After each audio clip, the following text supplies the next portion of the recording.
Wired to 14 channels of body function, an experimental subject practices biofeedback. Using biofeedback, people reduce muscular tension, redirect blood flow, and perform feats previously thought impossible. Might we someday create super athletes? Could biofeedback bring about a revolution in human health?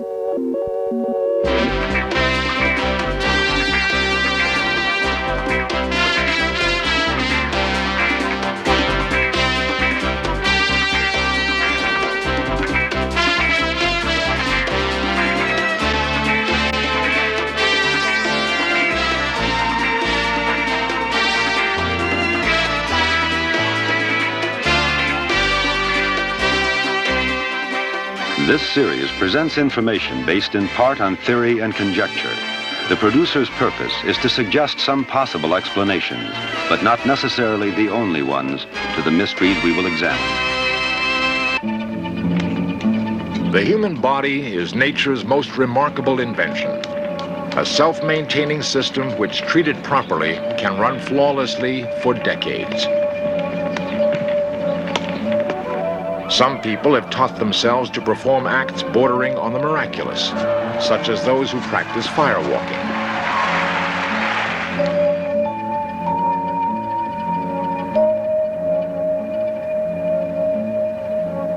These demonstrations challenge everyday assumptions about the mind and the body. But for centuries, devotees of esoteric disciplines have demonstrated surprising control of some body functions.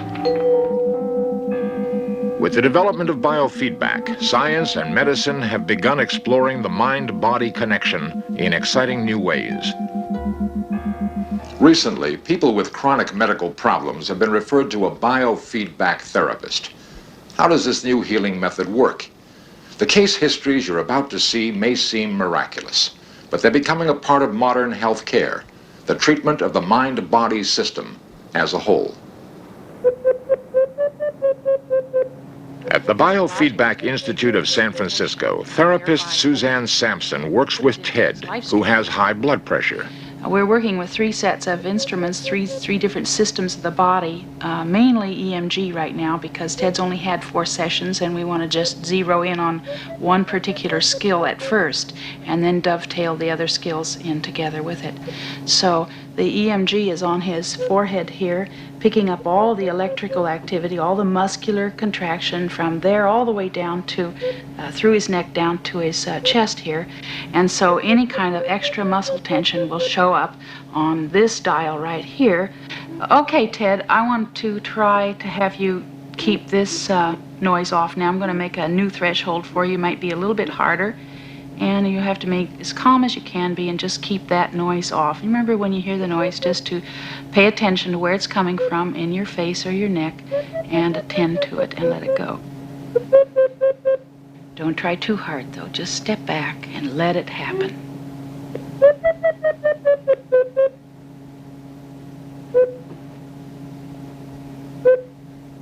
Good. Go as low as you can. Let everything be loose. Fine. Fine. That's quite a low level. Good. Now see, back to the old mode rather quickly.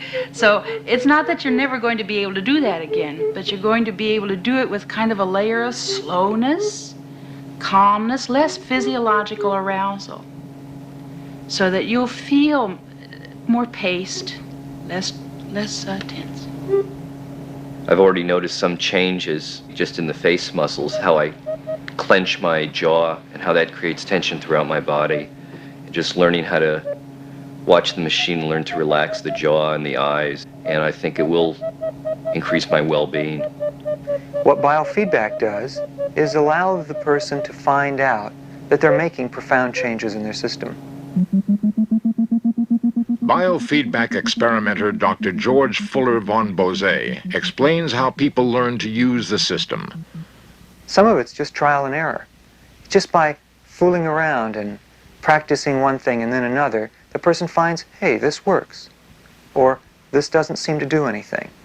And by doing that, eventually the person finds ways in which they're able to control the instrument. since the instrument doesn't control them, they're able to see effectively what they have done to produce a physiologic change in their bodies. Millions of Americans suffer from agonizing tension or migraine headaches. Most have no alternative to taking drugs, prescription medicines that often have severe side effects.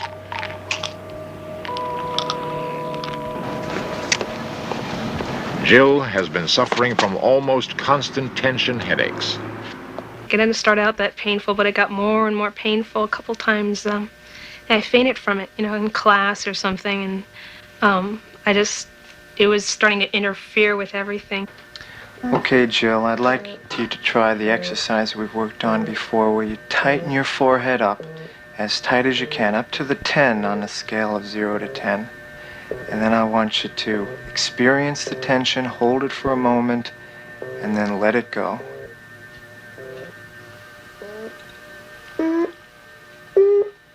Good. Hold the tension. Feel the tension.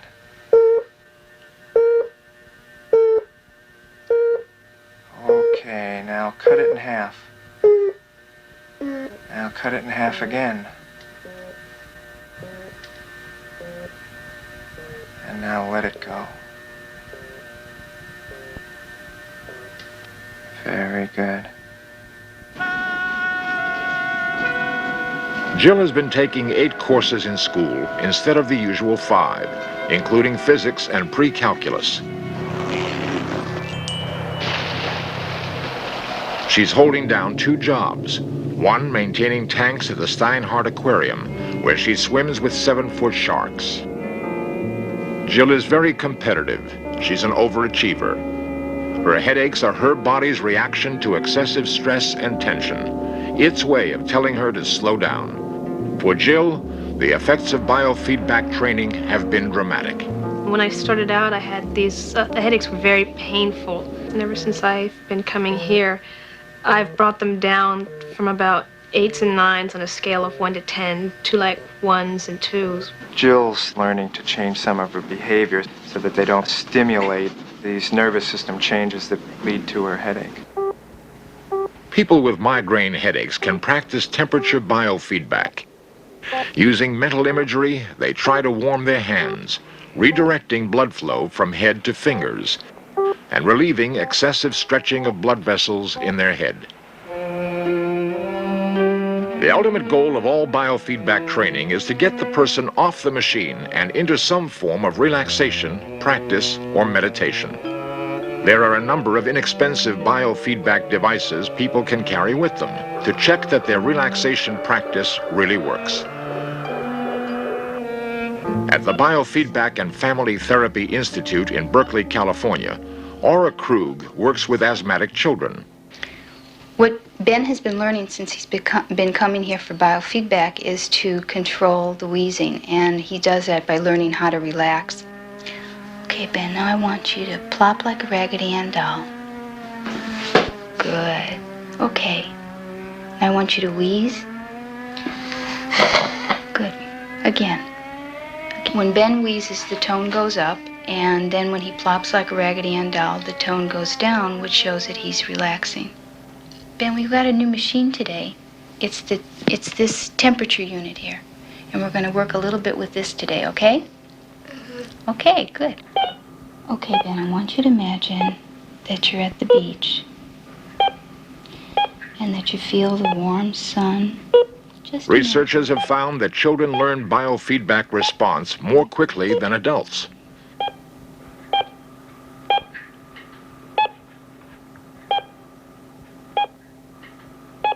At the Drake Institute of Behavioral Medicine in Los Angeles, medical director Dr. David Velkoff works with Gloria.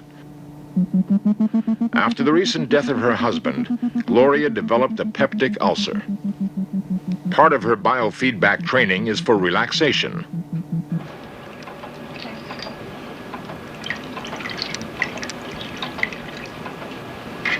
Okay, Gloria, I need you to swallow this for me. During the treatment, she will swallow a tiny radio transmitter to reveal the level of her stomach acidity. The transmitter passes quickly into Gloria's stomach.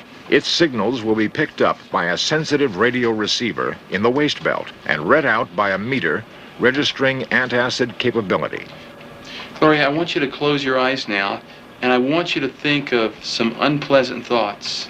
Thoughts about events or people that upset you. Gloria's anxious thoughts cause an increase in her stomach acidity, which is reflected by a small drop on the pH meter. Watch closely. Now I want you to think about pleasant thoughts and feelings that make you feel good. Since Gloria has undergone biofeedback treatment, her physical symptoms have significantly improved, and she is able to experience her life more fully again. The Drake Institute is also doing research with pregnant women. By giving expectant mothers biofeedback training, Dr. Velkoff hopes to improve the health of their babies. We want our patients to learn how to optimally react to stress and not to let stress overstimulate their systems, because their child probably is learning right then from them how to react to the world. As part of this special research program, Dr. Velkoff takes blood samples at weekly intervals. He is trying to measure the mother's stress hormones. He will sample blood from the newborn babies to compare their hormones with those of a control group that did not receive biofeedback training.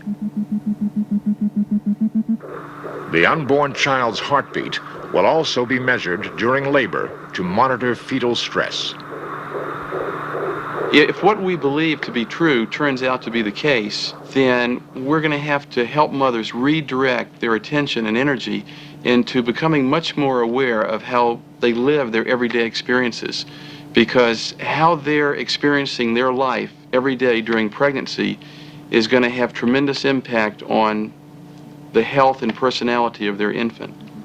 Using biofeedback to reduce stress, we may affect the physical and mental well-being of future generations. What will life be like for tomorrow's children when people are no longer helpless victims of their own stress?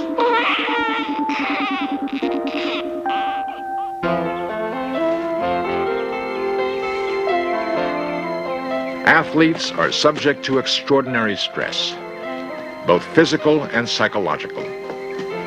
At California State University in Hayward, counselor Betty Wenz helps them prepare for competition. Okay, Jan, I want you to come up into a ballet leg as you normally do, and we'll give you some feedback in terms of how you drop that leg back down to a bent knee. Just come on up. Do the sound go up now? Good. Pull that tight because you want that nice and straight. Up, further over. Good. Hold. Now, drop by keeping this down. Keep the sound down. Keep the sound down. Very nice. Very nice. Beautiful. Whoops, that's it. Good. Keep that under control. Relax more. Relax the top. Relax the top. Good. Use the bottom. Good. Much better. Since Jan started biofeedback training, she has risen to the ranks of national competition in synchronized swimming. Glenda has had problems with her form and with performance anxiety. Okay, we're going to have you come around so that after the hip punch, you're going to make the sound come up, because you don't want the arm to come in until after the hip punch, okay? Okay, let's give it a try. You can hear the sound. Well, let's try it one more time. Remember, punch, then swing it around. That's the way to do it. That's it.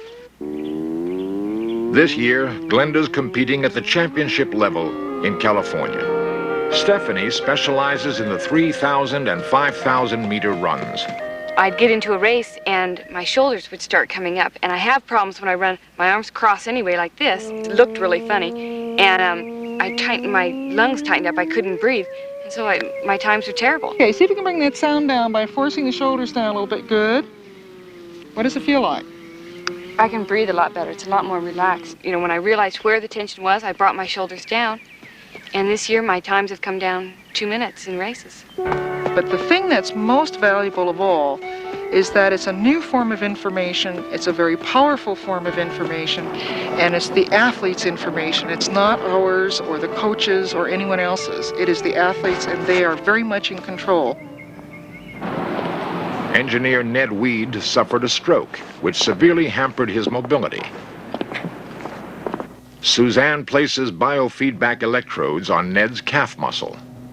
She teaches him to relax his muscle when his heel touches the ground and to tense it when he pushes off.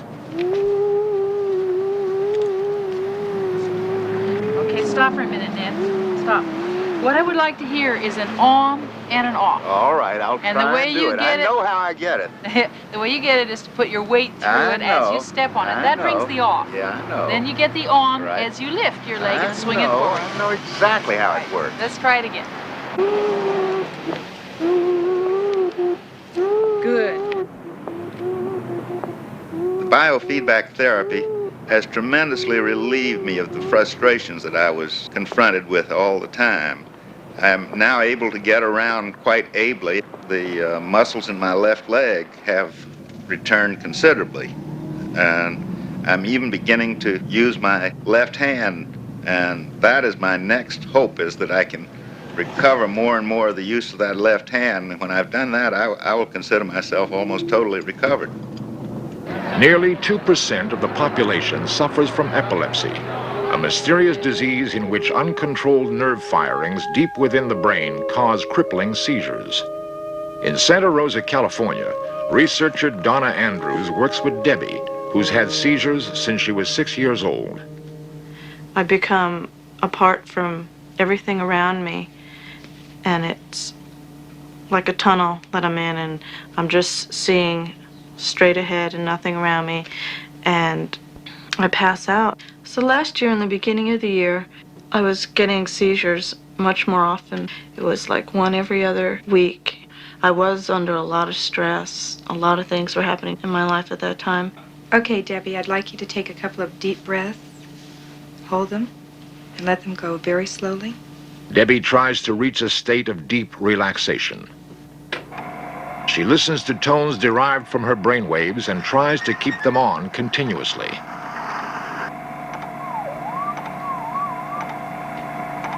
People with epilepsy seem to be prisoners of a certain type of brainwave functioning. My goal is to give them a state that they can go to and gather their thoughts. I've been on medication ever since I've been 6 years old, and I take these pills, which are downers.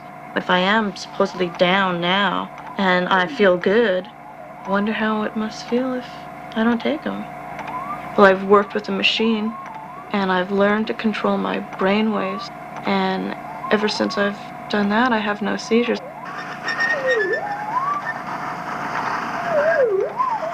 Epileptics who use biofeedback may eventually be able to control their seizures and reduce their medication.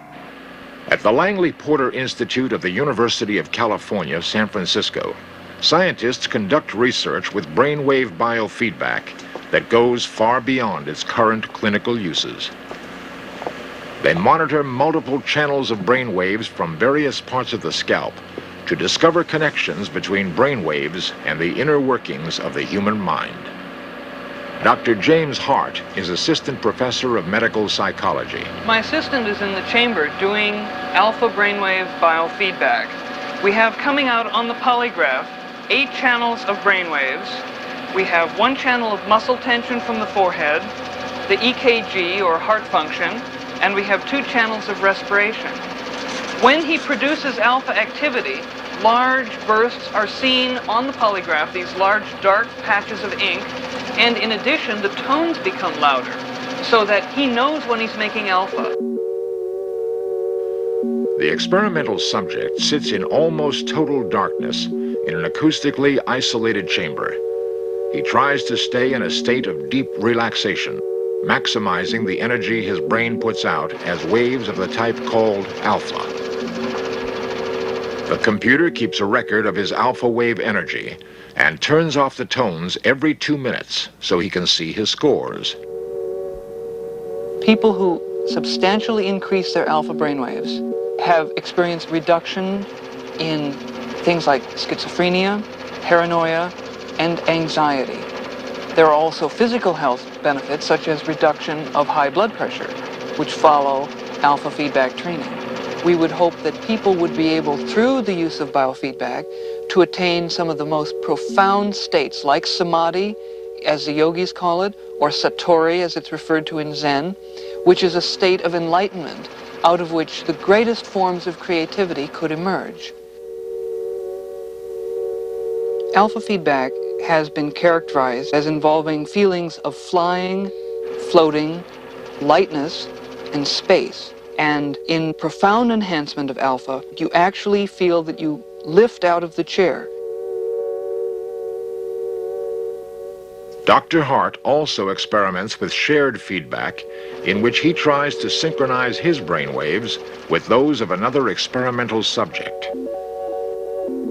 Sharing feedback, sitting in the same chamber with someone else, hearing their tones and your tones blending, seeing their scores working together, attaining the same brainwave state brings about a profound enhancement of interpersonal rapport. In the future, there will be implantable computer systems so that you could have sensory experiences about things going on in your brain and body which now you have no sensory apparatus for. When people can adopt the state of consciousness that they wish at the moment they wish it, we will have an entirely new culture.